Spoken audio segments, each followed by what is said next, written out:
have to really escalate the noise we make so that we'll be heard.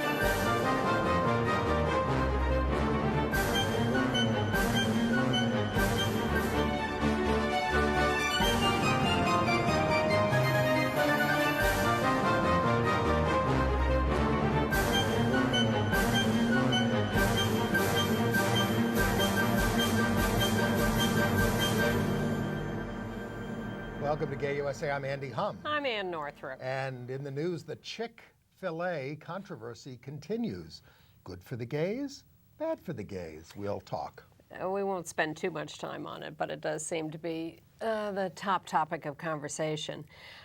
Still also a topic of conversation, the Scouts of America and their continuing pledge to keep gay men out as scout leaders or Boy Scouts. And as a result, more Eagle Scouts are returning their medals to protest these policies. But the Romney campaign reaffirmed Mitt Romney's opposition to the Scouts policy, while the group's honorary president, our President of the United States, Barack Obama, has remained silent on the issue. Romney didn't say as president of the Scouts whether he would change the policy. His campaign has said more than Obama's has. Okay. Well, but we have some good news about Obama. The administration has confirmed that it will consider same-sex marriages of binational couples as a factor in deciding whether or not to initiate deportation proceedings, but advocates want written guidelines. And the administration has also affirmed that the Affordable Health Care Act, which you may know as Obamacare, does prohibit discrimination against people who are transgender. You probably heard about this one. Gore Vidal died at 86. We will discuss him at length. And early gay activist Pete Fisher, author of The Gay Mystique, has taken his own life at age 67. Very sad. Good guy. Are you gay? The eyes have it. We'll talk about that. Or not. Maybe we'll skip it. Vietnam, yes. Vietnam has held its first LGBT pride parade in Hanoi. Not even the South, Hanoi. We'll actually show you footage of a joyous parade of rainbow balloons on bicycles and motorcycles. In Uganda, the police busted up the gay pride celebration, LGBT pride, but... Uganda, LGBT pride celebration. But Secretary of State Hillary Clinton was there, not for the celebration, but for another function where she honored the Ugandan gay activist Frank Mugisha, who has been on the show. Several people important to the work on the AIDS epidemic died last week, including Admiral James Watkins, who was the first leader of President Reagan's AIDS Commission in 1987, and a better guy than the president. I actually think he was, I wrote that headline, but he actually was a substitute for the first guy who was a total disaster. And then they brought Watkins in to well, the kind of first save guy things. lasted about 3 minutes. Yeah. James Earl Jones is still the best man in Gore Vidal's The Best Man, which is still on Broadway, and they brought in some new cast members, including Sybil Shepherd, John Stamos, and Elizabeth Ashley. So you went back to see it? They asked me back, I went back. Okay. Yeah, it's very timely. Our very special guest tonight is Anthony Heilbut, longtime friend of Andy Humm, and author of the great new book, The Fan Who Knew Too Much, essays that explore, among other things, homosexuality in gospel music and the white evangelical church, the life of Aretha Franklin, soap operas, and a lot more. A fan who knew too much. We'll talk to Anthony. But we start back with, speaking of gospel music, Chick-fil-A. Sorry, that was a bad segue. Well, it's about religion, though, isn't it? Well, we would have thought this would have been a passing headline, but it turns out to have captured the imagination of the country. So there were these competing demonstrations. In the middle of last week, Mike Huckabee managed to bus in thousands of evangelicals to Chick-fil-A's around the country. People lined up all over the country to sure get did. their Chick-fil-A sandwiches and wait in line. Well, and to declare them. Oh, and the New York Post puts a headline on the cover that says, "Thousands stand up for free speech." They don't care about free speech. I mean, there are free speech issues here, and we've discussed them on the last show. But the real issue here is the bigotry of Chick-fil-A. Well, of course, from our point of view, that is the issue, and not just their opposition to marriage equality, because anyone can have any position they want, but the fact that they actively fund to the tune of millions of dollars people like Focus on the Family or other organizations. Exodus International. Yes, ex-gay organizations. And so that's our objection. But this has all been twisted to be portrayed as if we are against free speech Partly or because religious freedom. Partly because some government officials said, I don't want them in my town. I want you to get them out of here. Out of the best impulses. Well, and they thought they were... Pandering, I think, was a lot. Was a lot. Well, I would call it pandering if this was their only instance of supporting us, but these are politicians who have been on our side for LGBT and just rights. not thinking it through in this case. Exactly. Now, you'd think an elected official like the mayor of Boston would understand that you can't keep a private company out of your city just because you don't like the views of the owner. But nonetheless, and New York City Council Speaker Chris Quinn backtracked on her remarks and said, just because I said NYU should get rid of Chick-fil-A, I didn't mean that NYU should get rid of Chick-fil-A. I just meant I'm surprised. I don't like them. I'm surprised Bloomberg didn't want to get rid of them because they serve fatty food. And big drinks, no doubt. Well, it's not funny because it was painful to see all the people online to buy the sandwiches. Painful. Some gay saw his parents on Facebook holding up, sandwich bags. It was painful for me to see my parents vote Republican sometimes. They didn't always do that. I have a brother who's still doing that. But it was painful. But it was also revelatory. If ever you needed a demonstration of how people do feel about us, there it was, marched right out in front of us. And there is a debate over the long run whether this is going to be good business for Chick-fil-A. Because, yes, they had a one-day thing where everybody bought the sandwich, but, is that going to be sustained, or have they damaged their brand by associating themselves with Sarah Palin and Mike Huckabee? Well, in fact, subsequent or contemporaneous surveys have indicated that their brand reputation has been damaged more widely by now taking on this mantle of homophobia and bigotry, and that in the long run isn't good for them. I won't be eating there. But there are some people who came to protest, actually went out to protest. The one in New York was closed. We couldn't protest it. Yeah, we are talking now about the second day of protest, which was by our side, which was scheduled as a kiss-in at various Chick-fil-A's around the country. And we have a local news report from West Hollywood that shows that and both sides talking about it and what was going on. So let's boycotts and tonight a kiss-in as supporters of same-sex marriage direct their outrage at Chick-fil-A restaurants and its president's views and political contributions on the issue. Eyewitness News reporter Amy Powell is live at a Chick-fil-A in Hollywood with the controversy. Amy. Mark, you can see there are still quite a few gay rights supporters gathered outside this Chick-fil-A in Hollywood tonight. A lot of the drivers passing by are honking their support. We've now seen demonstrations by both supporters and opponents of gay marriage, but tonight many of these activists delivered their opinions without saying a word. Sealing a day of protests with a kiss, same-sex couples locked lips outside a Chick-fil-A on Sunset Boulevard. The public displays of affection, part of a national kiss-in staged by supporters of gay rights. I think at its very core, it's just equality under the law, and I think that that's something that we can all agree with, that we're all treated fairly. It's a civil rights issue. We're all human. We all deserve the same rights. This is America.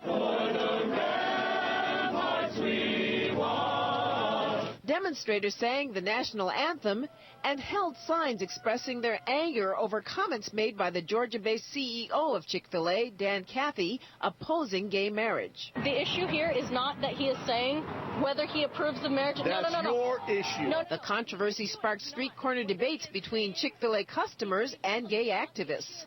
Some spoke in support of the restaurant executive. We're on the side of biblical marriage defined by God in the Old and New Testament. That marriage is between a man and a woman. He's welcome to send his money wherever he wants to, but I want him to know that if I'm not going to spend my money here, we're not going to spend our money here, so he can take our money and put it towards groups that are trying to take away our rights. Earlier this week, customers packed Chick-fil-A restaurants in a show of support for Kathy's views on same-sex unions. Tonight's protest comes in the wake of vandalism at one of the chain's restaurants in Torrance. Someone painted the message "Taste Like Hate" alongside a cow on an exterior wall. It's a fast food place. It should be just for fast food and not for politics. And police in Torrance are investigating the graffiti, and we should demonstration here in Hollywood tonight has not had any problems. Reporting live in Hollywood, Amy Powell, ABC 7 Eyewitness News. And one of the presidential debates will be devoted to the Chick-fil-A controversy. I wouldn't call that graffiti, by the way. I would call it art. No. I thought it was lovely. Dan Cathy evidently called Rick Warren to crow. These are feathered puns about the big crowds that showed up to support him.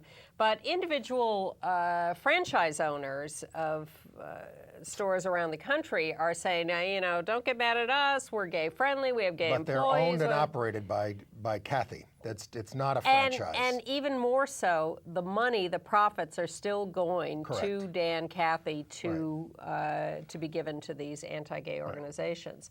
And one thing that you have some questions about, I know, a group called the Illinois Civil Rights Agenda, which is an LGBT civil rights group, has filed a formal complaint with the Human Rights Department in Illinois. Well, it's an anti-discrimination suit, essentially, and they're saying they're creating a poisonous, bad atmosphere. Well, there is a law in Illinois that says that you cannot do things that make people in public accommodations that make people feel unwelcome. Yes. So, if the people who are running the store saying, we don't want you faggots in here or something, that would be a bad atmosphere that you could sue about.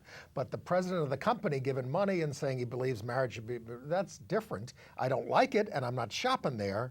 But I don't think it's part of. I think it's an interesting city human rights commissioner. I think it's but I'm not in Illinois. I think it's an interesting question to raise. We'll see what the Human Rights Committee. Your prediction is we'll lose, and maybe that's a good thing. I don't know. It's Illinois law. I don't think that's a good law, though. Anyway, under any circumstances. To link what, you don't think what, it's a what bad a law. CEO says. You don't think it's a good complaint. You don't. Yeah. You're not saying the law is necessarily. I think they have stretched it. In the complaint. Yes. Right. Correct. Okay. Now, continuing on the bird theme, Eagle Scouts. Last week we said it was 5 that have returned their badges over the anti-gay policies of the Boy Scouts of America, which have been reaffirmed. Now it's up to about, 11? It's a big deal. Bloomberg hasn't given his back. I've seen gay people say they're not giving theirs back. Oh, really? Yes. Well, I think shameful. Anyway, but Romney, when he ran against Ted Kennedy or sometime 94, he said he thinks they should let gays in the Scouts, and they asked the campaign, "Do you still believe that?" And for a change, he said, "I still believe something I said during the Kennedy campaign." Well, not only does he still believe it, but he believes something that we would agree with. Yes. On the 2 for 2. And on the other hand, the Scouts got a lot of bad publicity this week from the LA Times, who exposed the fact that they coddled predators, sexual predators, within their ranks and moved them around, sort of like the Catholic Church is famous for doing with their priests. All right. Some of their priests. Several pieces of news, and we are disappointed that President Obama has not said anything on this issue, because the President of the United States is the honorary chair of the Boy Scouts of America. There will be a debate about that, too. About whether he should be or whether he should say something. We think he should. Don't be surprised if these are the kinds of questions that are asked in the debates. Oh, please. I'm sure they will be.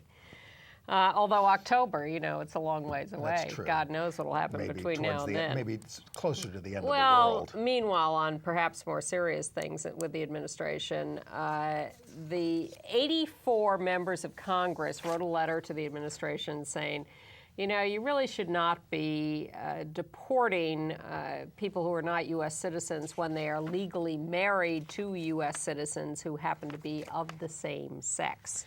So the department came out with, saying, all right, we'll take that into consideration. But that's not the Which same. they have said before. Yes, but that's not the same thing as what they're now coming back. People like Jerry Nadler, our congressman, saying, "Will you put that in writing? Make it a written guideline. Give it as an advisory to everybody, so that." And the Department of Homeland Security says they are not going to issue any green cards to anybody until Section 3 of DOMA goes away, is repealed or overruled. We hope will happen because in the next term of the Supreme Court. Because, as we know, while they are fighting DOMA Section 3 in court all over the place, they are still enforcing it as they are required to do. That's the law. So they are not handing out green cards to people in recognition of their same-sex marriages when they are not allowed to recognize same-sex marriages. Now, one of the byproducts of Obamacare, and that is what the president calls it now because he says, I do care. So he's fine with calling it Obamacare. It's a term of derision. Finally. It's a term of derision from the right wing. But anyway, so the Department of Health and Human Services confirmed that it views the law as prohibiting sex discrimination in healthcare services as protecting discrimination based on gender identity and gender stereotyping. This is not the first time this has come up in legal circles.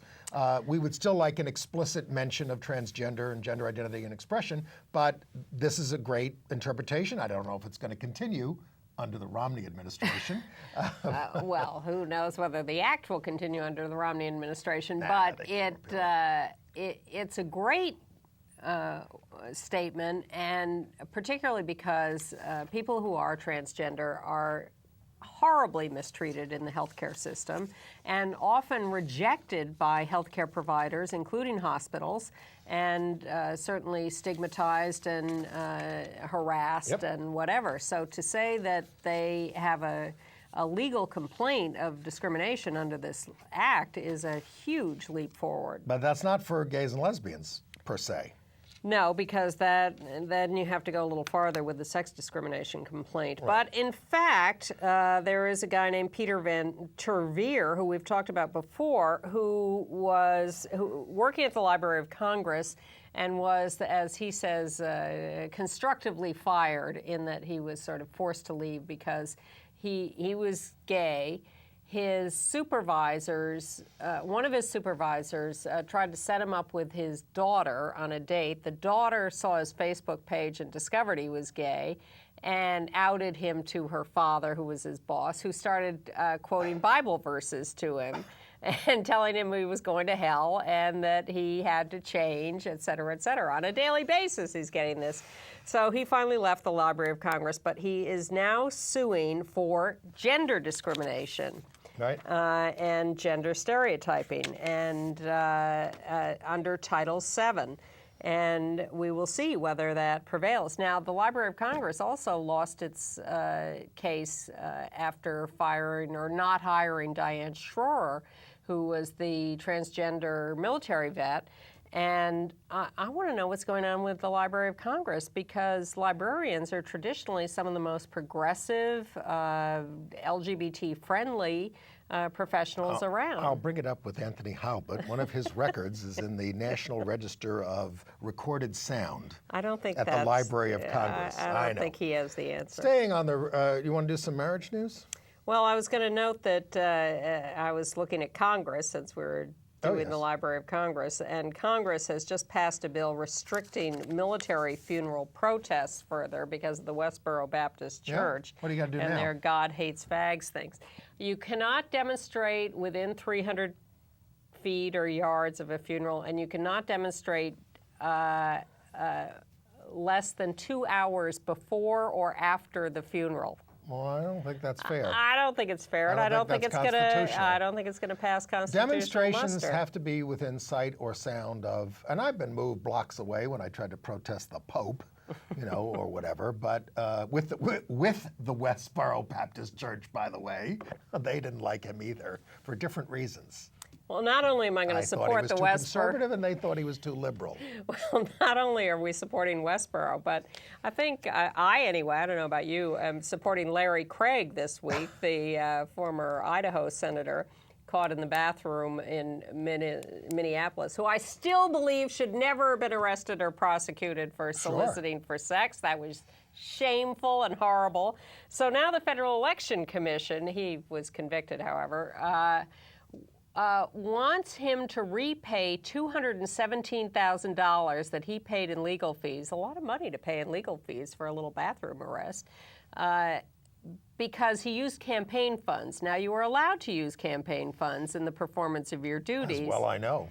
He says, I was traveling back to Congress, and members of Congress should be immune from any prosecution in that. I don't know how they got away with prosecuting him in the bathroom when he was on his way to Congress. Don't forget, he took a plea on that in the first place, yes, right? I guess he did. So, and he was ill-advised. Right. But he was embarrassed. But the FEC wants the money back, and he says it was an official business trip. He was always a bad closet case, so it's hard to have a lot of sympathy for him. No sympathy for him personally, but I don't. But that's the reason he got in all this trouble, because he didn't. I mean, a self-respecting gay person might have fought it and said, "You're not doing this to me," and might have, been able to stop it, and not spend $217,000. Well, that would have been nice. Yes, I agree. All right. So, staying on Congress, the Human Rights Campaign has surveyed all members of Congress about their positions on same-sex marriage and has posted it to their website at hrc.org, and you can find out. They don't know all the positions, but they do have. They've got about 2/3 listed. 181 members of Congress, that includes the House and the Senate, support marriage equality, 34%, 44% against, 122 unknown or unclear. And HRC has just kicked in a total of $1 million to the 4 states with marriage votes this fall of various sorts: Maryland, Maine, Washington, and Minnesota. On the other hand, brings their total contributed in this election cycle to $4.8 million. On the other hand, a Georgia-based firm called Faith and Freedom Coalition is going to spend $10 million to encourage socially conservatives to go to the polls, highlighting President Obama's embrace of same-sex marriage. They're going to run these ads in Florida, Virginia, Pennsylvania, and other key states. Their efforts are backed by the Koch brothers, Home Depot co-founder Bernie Marcus, and others. Never ends. All right, well. And by the way, a new poll is finding among black voters in America that their support is not eroding for President Obama due to the position in favor of same-sex marriage. 3% said they would back Mitt Romney. Clarence Thomas's relatives? I don't know. Senator Chuck Schumer of New York, who has really, all his judicial appointments are gay now. Yes. Hard to forgive him for giving away the Democratic Party to the banks and Wall Street. Or for voting for the Defense of Marriage Act when he was in the House of Representatives. He likes gay judges. So he proposed out lesbian Pamela Ki-Mai Chen for the U.S. District Court of the Eastern District, who has been a federal prosecutor for civil rights, and the president has indeed nominated her. Although it's going to be tough to get her cleared by the end of the year, because they're be tough to get anyone cleared. They're hardly in session. Well, we'll see whether they clear another of Obama's gay appointees, Eric Fanning, who he has nominated as Undersecretary of the Air Force. He's held a number of positions in the Department of Defense and the House Armed Services Committee. It's allowed in the military now. Yeah. The governor of Mississippi was very upset that the First Baptist Church of Crystal Springs denied a wedding to a black couple, but they were a heterosexual couple. He said people ought to be able to get married, but he wanted to make it very clear, I wouldn't say gay couples. No. 86% of Mississippi voters in 2004 approved a ban on same-sex marriage. And the Liberty Counsel right-wing legal group has not given up in New York. They went to court to try to charge that New York had passed marriage equality inappropriately. They lost in court, but they are now appealing that ruling and going to a higher court in New York, where they will also lose. They're using the open meetings law, but they probably won't prevail, but they've got a point. Sort of. The governor of Delaware predicts that the legislature there will take up marriage equality as a question next year. If you have relatives in Maryland and you think they may have signed the petition to get the thing about same-sex marriage on the ballot to stop it from going into effect, if you want to depress yourself, go to Washington Blade website, and they have the whole list there posted. And, you know, this has happened before. It happened in Washington. But the strategists in Maryland are saying, oh, this isn't the way we want to win this. We don't want to do this. They're very nervous about this. I disagree with that. You know, these are public records. People sign petitions, and the whole point is to be able to know thy neighbor. Exactly. All right, and congratulations to our local city council member, Jimmy Van Bramer, who married his boyfriend, Dan Hendrick, who's the communications director for the New York League of Conservation Voters, last weekend. Yes, very congratulations, nice. Jimmy. Now, I think we should move on to Gore Vidal. Yeah, yes. 86 years old. 6 years old. Gore Vidal was larger than life. I mean, we could talk about him for a whole show. I'm tempted to just read the whole New York Times because there's a obituary. lot of, I was really going to say great. there's a lot of gay stuff in there, but this is a guy who totally rejected the label gay. Exactly. He said there is no such thing as homosexual people and heterosexual people. There are only homosexual acts and heterosexual acts. He called him trending towards same-sex sex. That's the way he would describe it. He had sex with a lot of people, gay man, for male God's sakes. and female. Well, the love really? of his... What? You're going to say that? Well, I mean, come on. He didn't define himself that way, but by any stretch of the imagination, the way you looked... Yes, he was engaged to Joanne Woodward at one time. But come on, this guy was not a gay man. It's ridiculous. Pretty much. He did have wrote sex for with a lot of Christopher women. Street. He said he had a variety of The love of his attractions. life was Jimmy Trimble, who died in World War II. I mean, he wrote books about him, etc. Well, the book he wrote about him mostly was The City and the Pillar. 1948. Which was about a gay man. 1948, he was writing gay. It got him in so much trouble with the Times that they didn't review his books. They essentially blacklisted him at the Times. So he turned to writing for television. Yeah. But he did write 25 novels, 2 memoirs, several volumes of essays, plays, television dramas, screenplays. And he wrote, of course, all the series of historical novels, starting with Burr and Lincoln, which are wonderful books, wonderful. He rewrote the screenplay for Ben-Hur. He's the one who put in all the gay stuff between Charlton Heston and the Stephen Boyd? Yes, exactly. Where did I get that? Yes, thank you. And he ran for office a couple of times with the support of Eleanor Roosevelt. He was friends with her because he had a house near hers. And he came from the aristocracy. Well, his grandfather was a U.S. Senator from Tennessee. Yes. Senator Gore. And a blind senator who he used to read to. But he was not related to Al Gore. A right-winger, by the way. Well, and Vidal had a lot of isolationist tendencies, which played to the liberals when it was about Vietnam and against the liberals when it was more about World War II. And before, there was Bush v. Gore, there was Buckley v. Gore. They used to have Bill Buckley, right-wing conservative, and Gore Vidal as the liberal on the CBS. I guess was it CBS? It was Roger Mudd. Yes. On the convention coverage, and that's where. Vidal got upset at Buckley and called him a crypto-Nazi, and then Buckley called him a queer, a pervert, and all this other kind of stuff. You can see it on YouTube. You go to YouTube, listen to the interviews. He was a complete iconoclast, a complete individual. The guy... Fantastic to listen to. In a very late interview, somebody said, well, you're one of those sort of the last of these great writers that we all know from that era. He says, where are they today? He said, no one reads anymore. He said there are no readers, and it's too late to teach them.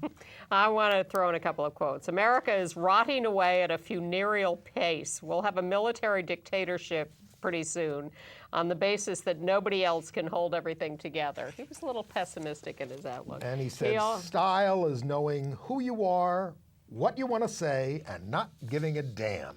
That's our motto here on Gay USA. Now, here's my motto. There is not one human problem that could not be solved if people would simply do as I advise.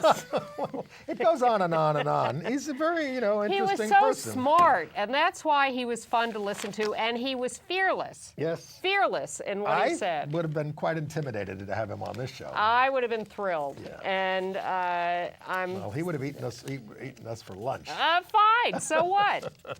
We're very tasty. All right. I also want to pay tribute to the late Pete Fisher. Pete Fisher was one of the early Gay Activist Alliance activists back in the early 70s.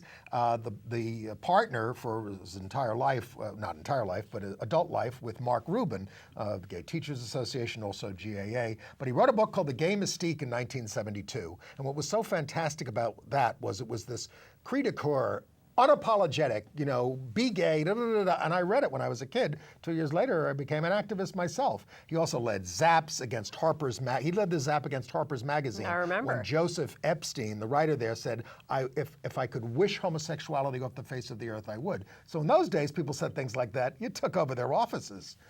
What do we do now? We don't eat chicken sandwiches. And on the other coast, Sister Boom Boom, Jack Fertig, died of liver cancer in San Francisco. Sisters of Perpetual Indulgence. Exactly. In fact, he ran for office and listed his party or description as none, N-U-N, none of the above. Ran for mayor, ran for supervisor. He was a great activist there. And I'm sure some will wonder about Marvin Hamlish, who died this week at 68. I used to think he was gay, but he was married? Well, he had a wife of 23 years. He also had a relationship with Carol Bayer Sager. We have no idea. We have no idea. Usually we like to out people on this show or just talk about them honestly. Well, why don't you do Dick Lugar? Thank you to the viewer who told us that Senator Richard Lugar is gay. And of course, we left Herb Kohl off our list last week of gay men in the Senate. Right. All right. But we don't know anything about Marvin Hamlish. We do know that there is a horror show going on in Tennessee where the Democrats have nominated for the U.S. Senate Mark Clayton, who is a right-wing conspiracy theorist. You would not look this guy up. I know. He won a multi-candidate primary. I got something worse than that, and it's right here in New York State. It's upstate in Buffalo. All right. There's a guy named Grisanti who's a Republican up there who voted for same-sex marriage, and the gay group seemed to be supporting him. But on the Democratic side, there are two candidates, one progressive, a guy named Amadeo, and this guy, Chuck Swanwick, who is endorsed by the National Organization for Marriage, Democrat, already got the Conservative Party nomination, but that's not the end of it. The head of the Democratic Senatorial Campaign Committee has already given him the maximum donation to be the candidate of the Democratic Party. This is a guy who opposes our rights. At least in Tennessee, the Democratic Party has denounced this guy. He's still the nominee of the Democratic Party. I am horrified by that. Yeah. All right, well, let us move on. Nice little story out of Provincetown this week. Yeah. The Family Equality Council holds its Family Week, which is the largest gathering of LGBT families. And this year they honored the family from Gilbert, Arizona that we've told you about. The Bermia family. Felix Bermia and Ray Messerschmidt and their 4 kids who have had their home broken into in Arizona, have been horribly harassed. Family Equality Council brought them to Provincetown for Family Week and made them the honorary heads of the parade they held. Congratulations to them. And thank you to Amtrak, which is the latest corporation to use gay families in their advertising. Got a picture of that they too. Have a couple of This is their online ads, advertising, but they're using gay families and saying priceless family moments same-sex are now couples affordable. with a kid. Very nice. Yes. Thank you, Amtrak. And our sometime co-host Corey Johnson, who's running for city council here, has gotten the support of 3 members of Congress: Barney Frank, Jared Polis, and David Cicilline. Yeah. All right, let's move on to international news. Yes, let's. Well, we are about to end this show because now Hanoi, Vietnam, has held its first Pride Parade. We have a little of that, footage yeah. there. It looks like fun. They're on bikes, they're on motorcycles, they have rainbow balloons and flags, and they're having a great old time. held in Hanoi. They had a film festival. They had panel discussions. They shouted, "Equal rights for gays and lesbians. We support same-sex marriage." 100 people showed up for this little parade on wheels. And the country's thinking of doing same-sex marriage. Exactly. The government. Homosexuality may still be taboo in Vietnam, but it is not illegal. On the other hand, they had the Pride celebration in Uganda, and the police found a reason to bust it up. There was a claim that they were performing a same-sex wedding on the beach in that would do it. on Lake Victoria. That would do it. Yeah. But then again, Secretary of State Hillary... Well, they arrested everybody, but there were no charges. And they managed to still have parties and a film festival and all sorts of stuff. Very brave. That's where gay activism is brave. And one of the bravest is Frank Mugisha, the executive director of Sexual Minorities Who has been right Uganda, here on this show. Has been here, and Secretary Clinton awarded him a big award over there for his bravery. She honored a number of human rights activists and did that list that includes no matter who you love. Yes. You know, it doesn't say LGBT, but that's the word. But Uganda is also, in a new report, backsliding on HIV. The rates which had been suppressed are now going up again, and they blame complacency, and corruption. The religious right.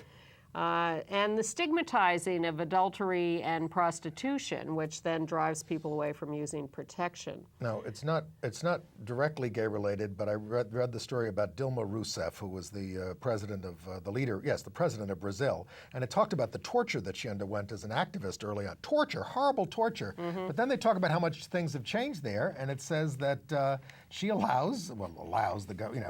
allowed there Gustavo Mendes, who was a popular cross-dressing comedian, to imitate her on television.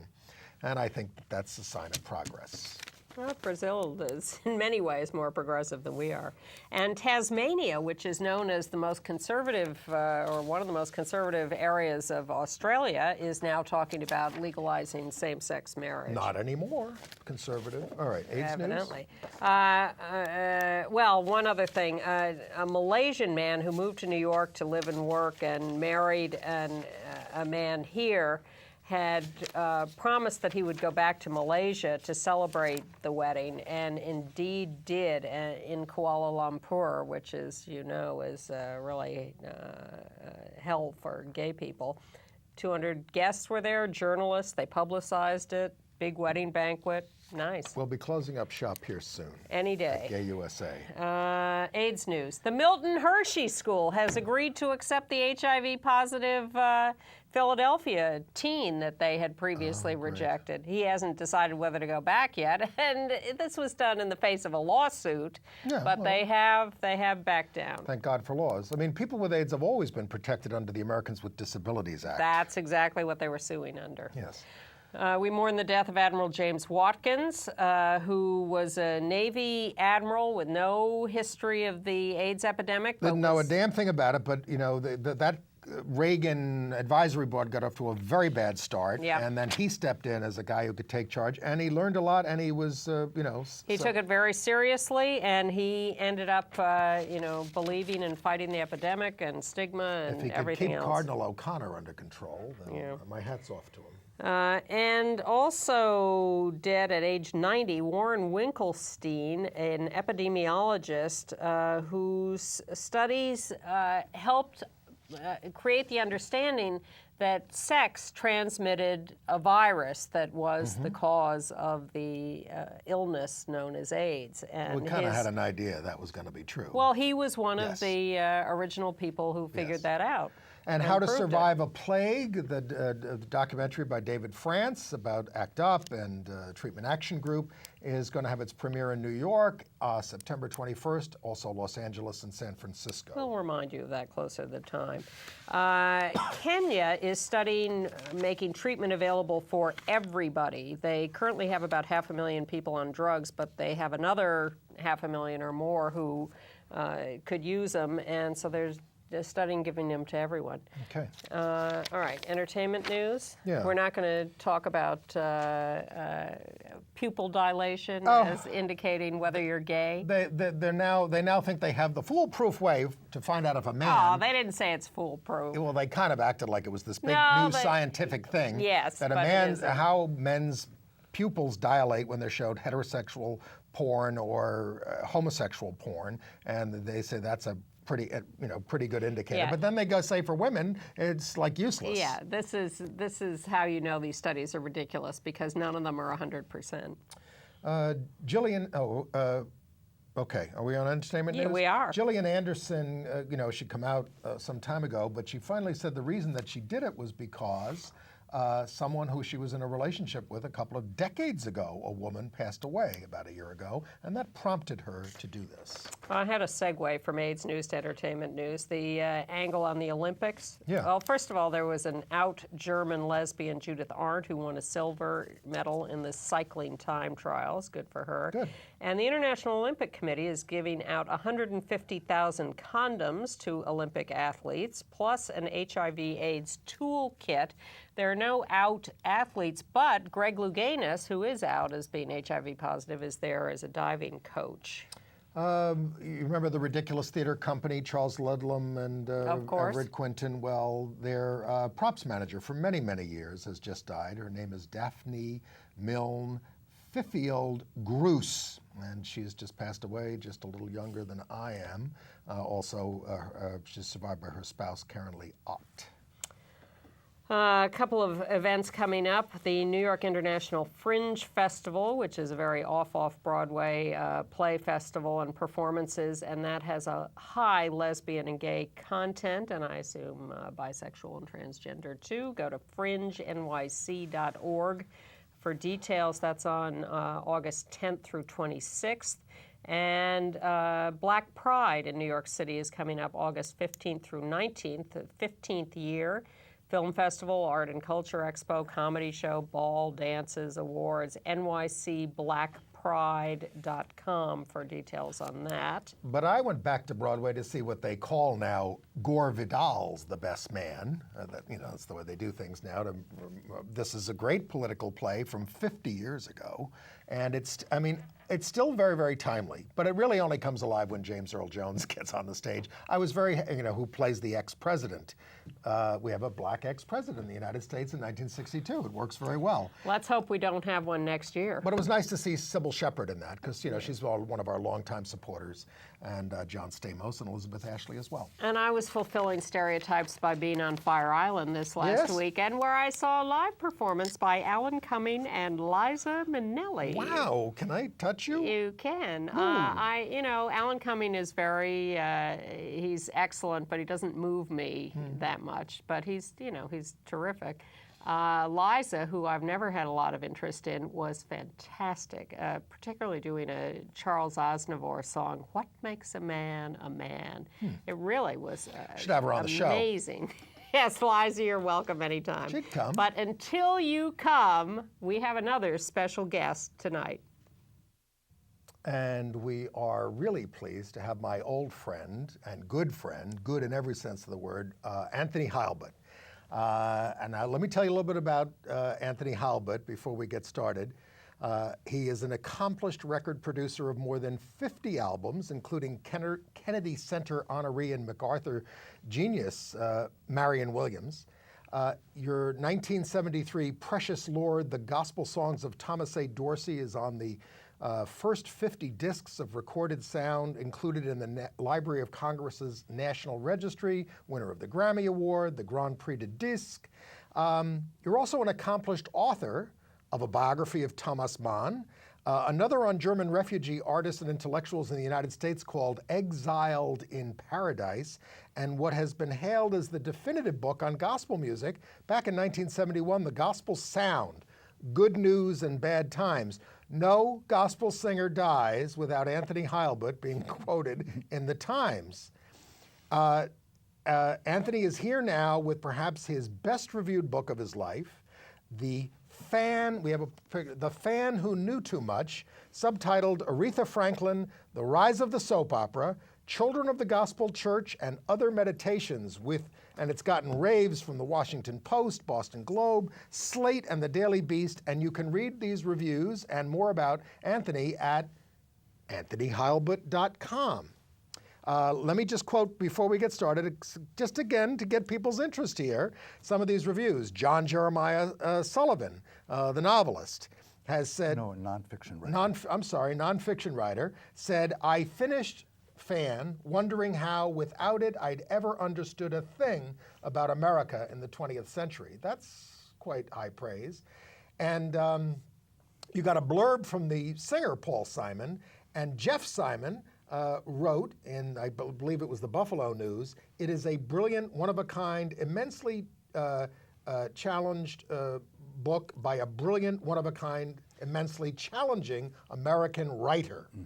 So I'm going to start by challenging you, but first of all, since we lost Gore Vidal this week, do you have a remembrance of him? Yeah. In this book, I talk a little bit about Thomas Mann's last years in America, which were very difficult. He lost his oldest son who committed suicide. He lost his audience. He was red-baited, really out of the country. He had very few joys. Among them, all the young waiters he kept having unfulfilled crushes on, unrequited crushes, and reading The City and the Pillar. Oh. And a few years ago, 1948. Yes, a few years ago, I spoke to Vidal, and it's interesting you mentioned earlier that Vidal disdained same-sex identity. I had been forewarned. Gay identity. Yes, yeah. And I had been forewarned that he was quite arrogant, and he was. But when I told him about what Mann had written, he was absolutely thrilled. We talked for 4 hours, and when The City and the Pillar was reprinted, he posted Mann's rave, which was in a diary. He posted it on the back cover. Well, I just want to say, first of all, about The Fan Who Knew Too Much, your new book. I mean, you put more ideas in a paragraph than most writers put in the whole book. And I'm not just saying that because you're my friend. I mean, so many writers don't have much to say. And you pack ideas into all of your paragraphs. You really do. And you cover such a range of topics in this book. But radio soap operas, again, you return to German refugees. You also have an essay on the male soprano, and which is in the magazine The Believer this month, and on fandom essentially, and of course on Aretha Franklin. But the one that's obviously getting the most attention in the mainstream, and certainly what we're going to talk about here, yes, is The Children and Their Secret Closet, about gays and gospel music. And you've been involved in gospel music since you were 14, so I sort of want to challenge you and say, what's a nice, Jewish atheist, homosexual with a strong heterosexual inclination, is that how you put it, doing in a world of work like that? Because when I came into it, it was thrilling. I started going to the Apollo Theater when I was 13 or 14 to hear the R&B concerts. And I loved them. And the ushers took pity on this lone kid from Forest Hills, Queens, and said, boy, if you like our R&B, you need to hear our gospel. And the shows were so very much better. And I was hearing the origins of everything I would hear a few years later in rock and roll. You mentioned Marianne Williams. She was the inspiration of Little Richard. That means she was the inspiration of James Brown, of the Beatles, and thousands of white kids who wouldn't even know her name. I heard Sam Cooke, who became the leading singer, the hero of all soul singers. I heard so many great artists, all at their best, and singing to an audience that understood everything they did. And you come from a very progressive family. Thank you. But what was it like to, and so, they were very liberal, but progressive, leftist. In fact, I remember about that time, my parents were refugees from Hitler. My mother rushing in, and my brother and I thought, what had we done? Because she was so furious. And it was over the acquittal of Emmett Till's murderers. As a result, I had the young black boy who was, in 1954, killed for whistling at a white girl. Mm-hmm. Mm-hmm.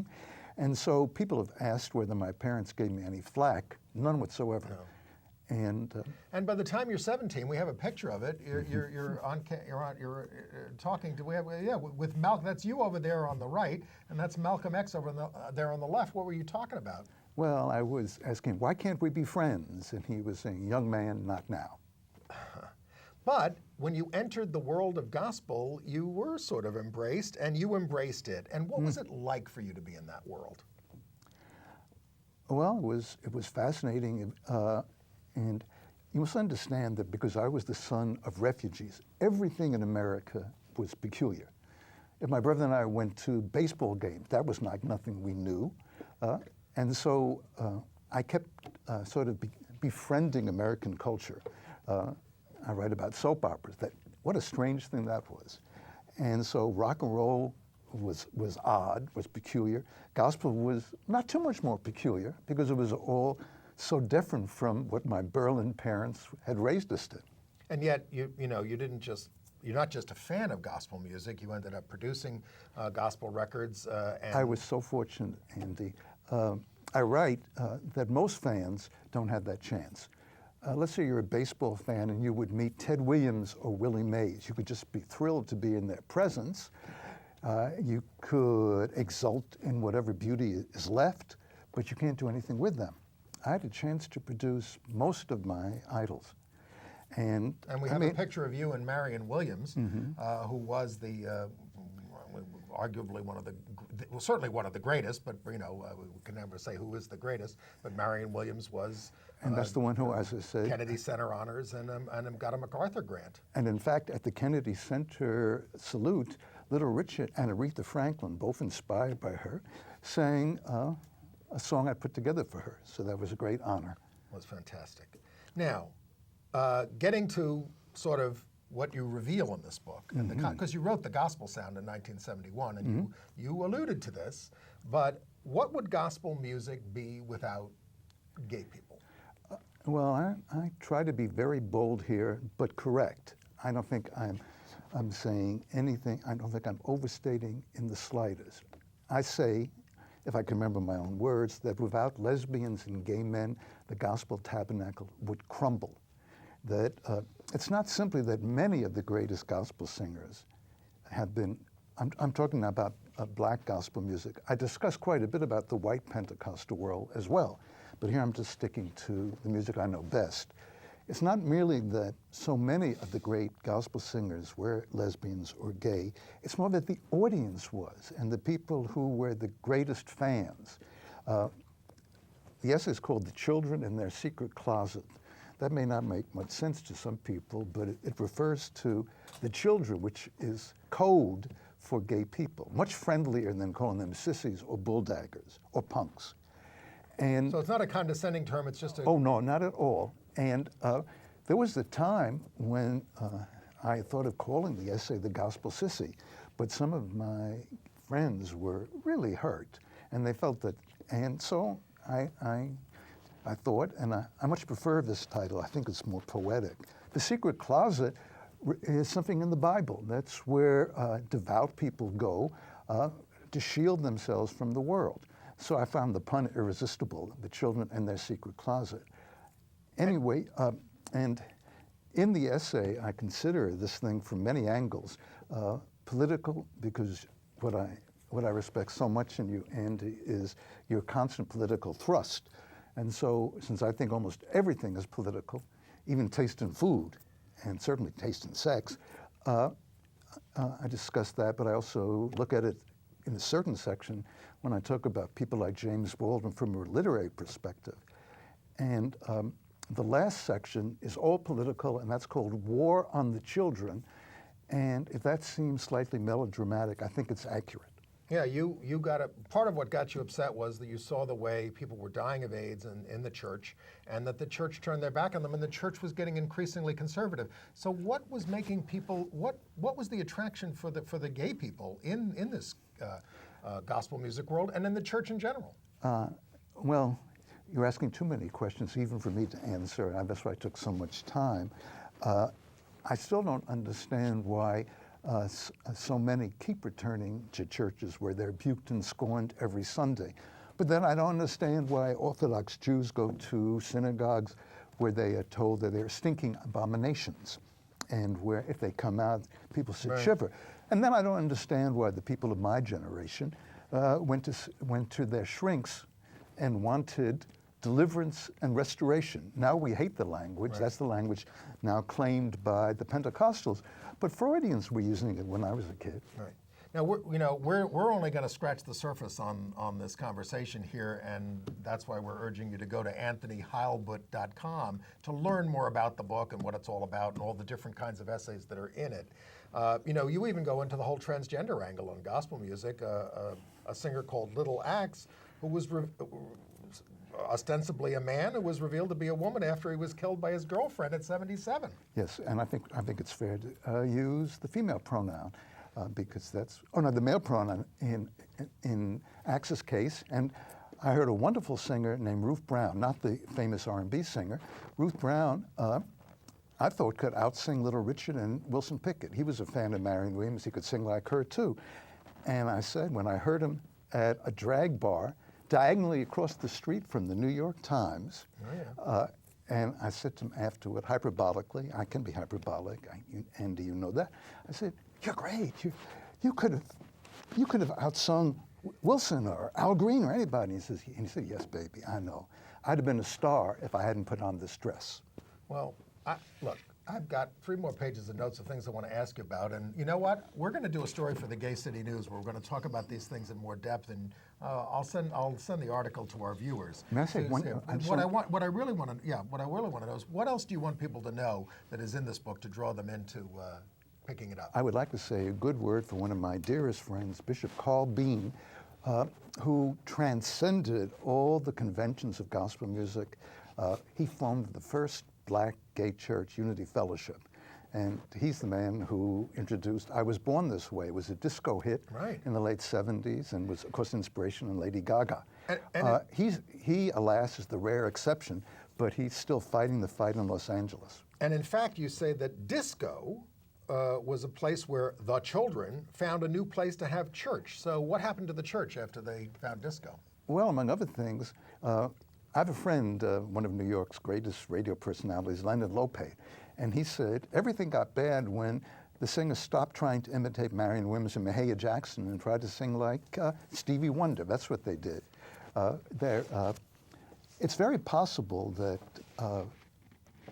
though there probably are a great many gay performers still in gospel, they no longer have the same elements to draw upon. It is and we are coming to the end of our time. Yeah. It is an absolutely fascinating story because you go through the whole history of the thing and how it developed and who they were, and you also have a great cultural appreciation of their music and all that kind of stuff. So I would not have devoted this much time or energy if I didn't think this was a great art form, and if I didn't think that for what I call during the golden age, that these were the greatest singers in American history. I told you I'm hyperbolic. And your chapter on the male soprano begins, we love him because he defies nature. Well, just like I love Anthony, Central Park. You do as well with this book, The Fan Who Knew Too Much. Go to Anthony Heilbutt, that's Anthony, spelled the usual way, Heilbutt, HEILBUT.com, and you can read more about it. And congratulations on this wonderful gift to us. Thank you.